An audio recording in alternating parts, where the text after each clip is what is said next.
Good evening, everyone. I hope you're all doing well. It's just time for another update on my Ancients October Carthaginian project, and I've done it. I've finished one of the elephants, and I'm really pleased with it. It was absolute joy to paint.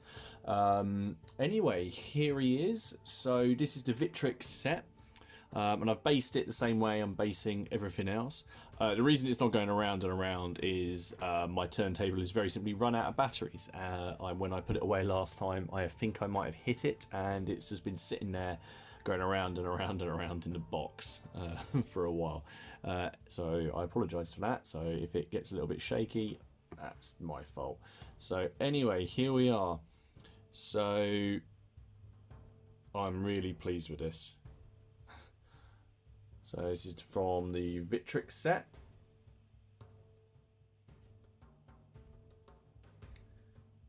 And the transfers, which are probably the most fiddly part of the whole thing, are from Little Big Men Studios, just like all the other Shield transfers.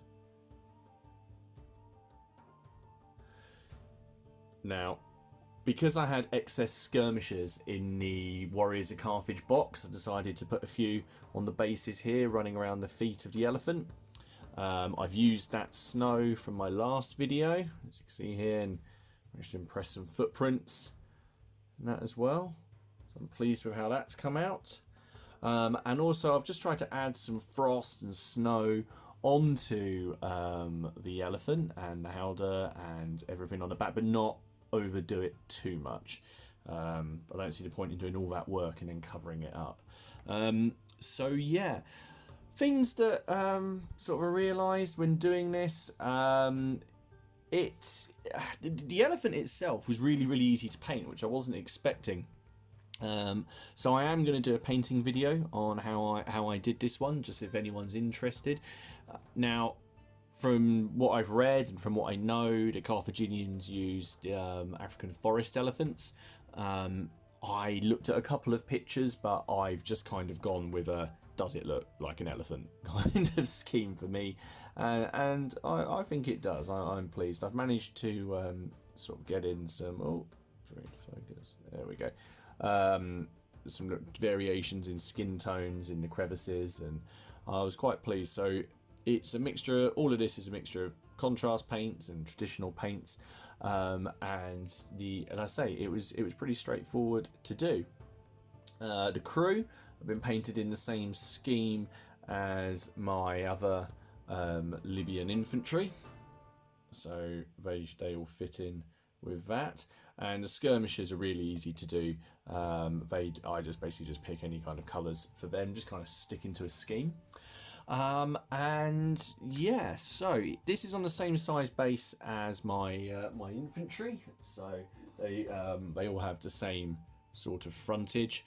And so everything lines up quite nicely, so it will all look quite cool when it's together. Now, the kit itself, I sub-assembled everything. So I painted all of the men separately. The elephant was separate. I made the howdah on the back separate, and then just glued it all together. So and it went together well. This is probably, I'd say this is probably the best Victrix kit that I've put together. Everything, let's say, was an absolute joy to actually work with, and this was actually something I was dreading the most, which has been the way with this project. So the thing that I thought would probably be the easiest to paint, which was my Carthaginian veterans, has proved to be the most time-consuming and hard. And the one that I thought was going to be the hardest, which is the elephant, has actually been the easiest and the most enjoyable. I haven't managed to do as many updates as I wanted to do this week. So unfortunately, work has been incredibly busy. Really exciting, but incredibly busy. And unfortunately, one of my daughters hasn't been very well either. So I'm afraid hobby time has to take a back seat for that, for obvious reasons. But I have managed to get this done. So it's what I thought I'd do. It's quite interesting, Hannibal. Because everyone sort of knows the ideas that Hannibal, crossed the Alps with his elephants, and it seems that he did think that they were sort of indispensable to his campaign, to his plans. So, because he bought 37 of them from southern Gaul and over the Alps into Italy, along with his army of 70,000-80,000 men.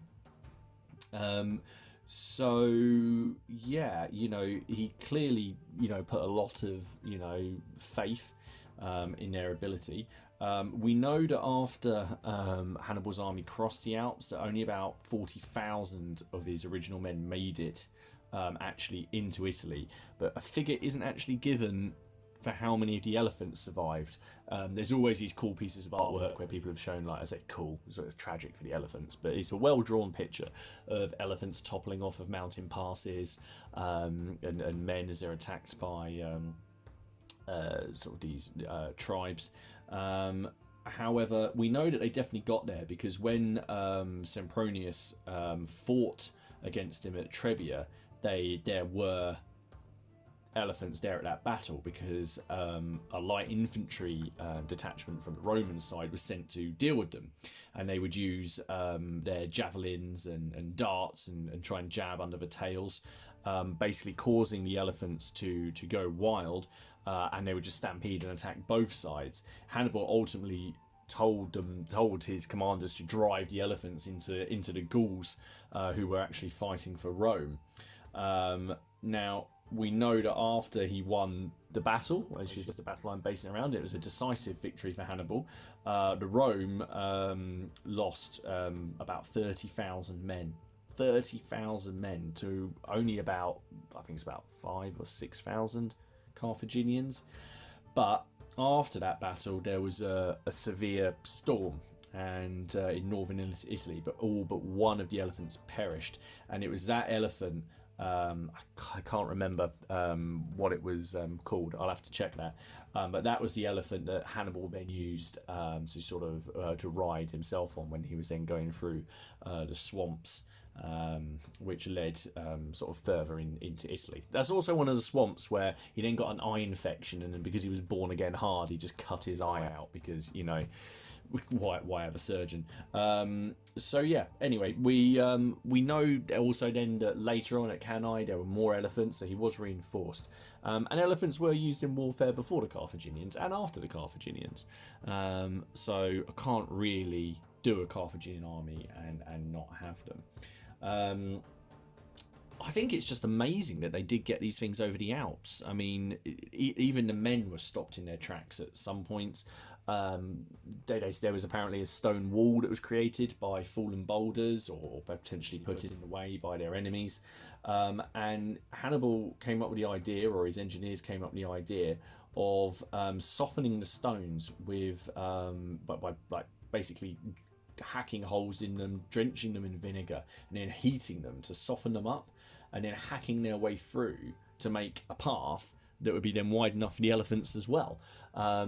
Now, there's been a project, I'm sure some of you have seen this, in the Alps, where they're trying to find the path that Hannibal took, and for ages it's been conjectural. However, because now we can do things like phosphate analysis, which is just what it sounds like, you're measuring the phosphates in the soil, there's this one path, and they did phosphate analysis on it, and there's a huge amount of organic material and phosphates in this one layer. Now, phosphates are basically in excrement, they're in dung, and the sheer amount that is on this path would suggest that a large body of men, horses, and potentially elephants went that way.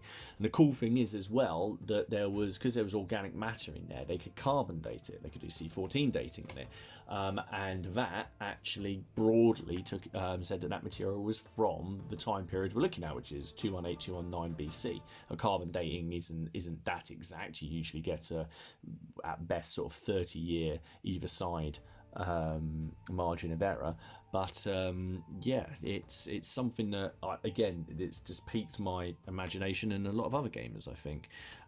So I've got one more elephant to do, and he will be and I'll do a painting video with him. Overall, I've now got 4 bases complete with 3 bases left to do. So I've got 1 base of veterans, 1 base of Libyan infantry, and 1 base of an elephant to do.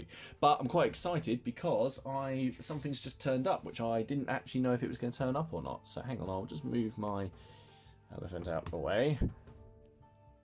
So I said I was going to be using this system for Impetus, and I have the second edition rulebook, and this has just arrived, which is the brand new Impetus Warbook for the second edition. Now, the previous army lists were released in a thing called Extra Impetus, which were little supplements that came out, but there have been some changes in the rules. But this book here covers everything from 3000 to 44 BC. So there's only one part of this, but if you're looking at Impetus and you're wondering about army lists and that, this book is awesome. So I thought I'd just do a quick flip through. Again, some awesome artwork. Now I believe, because I was on their Facebook page, that a lot of this artwork was actually submitted by players, and then they would pick out the ones that they wanted to include. So it's just a quick rundown of how to use the lists. And then these are all the lists we've got. So we've got the Age of Bronze, things like Sumerians, early Libyans, Hittites, Minoans, Trojans, if you want to do a bit of Trojan War, Age of Chariots, so you get the Philistines, later Hebrew armies, Neo-Babylonian stuff in the Syrians, Age of the Hoplites. I know there's a lot of people that like their Greeks, so they're all down here, and that's actually split up, so Spartans, Thracians, Thessaly, Athens. So they've gone to a lot of effort to actually make separate army lists for each of the states. And then we've also got Alexander and his successors. So, I mean, that's crazy. You've got Scythians, classical Indians, Alexander's Empire. Some of these names, again, I still can't do. Ptolemaic, Demetrius, Middle Ptolemaics, Galatians. And then the ones that I'm interested in. So you get Roman Italy, and then you get the Roman expansion. And it's the Roman expansion that the Carthaginians come under. So you've got early Carthaginians here, and you have Bithynians. But the one I'm looking for is, where are we? So we've got Middle Republican Romans. Now my time scale is 218-219 BC, so that will cover the Romans. And then here we are, later Carthaginians, so page 57. So you see the army lists are all set out, basically how many troops you can take here, the type, the name of the troop, the type of troops, whether it's heavy infantry, light infantry. VBU, for people who are familiar with Impetus will know what that is, but for those of you that aren't, it's basically the unit's skill value. It's their fighting effectiveness, it's their skill ability. So a high number is good. I think the highest I've seen in here is 8. The lowest I've seen is 2. That's how many dice you roll in attack. That's how many wounds you have. So as you take wounds, your fighting ability goes down. I is the impetus bonus when they charge. So, for example, this Arcadian Empire, these where are we? I don't know. So, for example, these guards, they have a VBU of 5, so they've got a skill of 5, but when they charge, they add 3. So they have a skill of 8 on the charge. D is discipline, and VD is to do with their breakpoint, and then any special rules and points. So there is absolutely loads in here.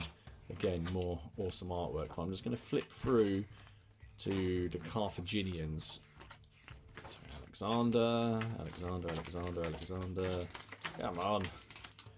Roman expansion, early Carthaginians. So just to give you an idea, that's the army list for the Middle Republican Romans. So all those Hastati, Triarii, Velites. Look at that, there's loads of options. Loads of options in here. It's a system that I really want to play. So I will be doing some Romans next after I've done my Carthaginians. Obviously not next as in like next week. I'll give it a while. I need to paint something that doesn't have sandals. Here we are. So here is the later Carthaginian list. So we have all the options in here. In, the Libyan veterans, Libyan style infantry, Spanish infantry if I choose to go down that route, Gallic warriors to bring in, which is what I really want to do. I'm looking forward to having a big mishmash army. And then where are we? Hang on. Oh yeah, the other cool thing about these books is they're spiral bound, which is something I love. So they sit flat on the table. It's a simple thing. I think some people think it looks cheap, but I don't think it does at all, and I think it's incredibly useful in games. Anyway, elephants. So I can have 0 to 4 elephants. I have a VBU of 5, which is a sort of, I say, their attack, their basic unit value. An impetus of 3 on the charge, so they're really good, obviously, on the charge, and no other special rules. There are a couple of sort of rules in things, so they're quite chunky, yeah, I'm looking forward to playing with it. Just to sort of show some more artwork. There we go. Lovely stuff. Anyway, bit of a sort of impromptu flip through. Anyway, there's the update for today. So I hope everybody is doing well. I'm going to try and get my painting video out this week on the elephant. If there's anything you guys would like to see or like to know, let me know. If you like the video, hit the thumbs up button, and if you haven't already and you want to keep up with the project, then feel free to subscribe and then unsubscribe if I don't get the stuff out. I hope you're all doing well, and it's a bit of a weird time for everybody with lockdown, not lockdown, and different things. But again, just keeping up with everybody's videos on here. It's a great community. There's lots of content out there, and I hope everybody stays safe. So I'll see you all again soon. Have a good night.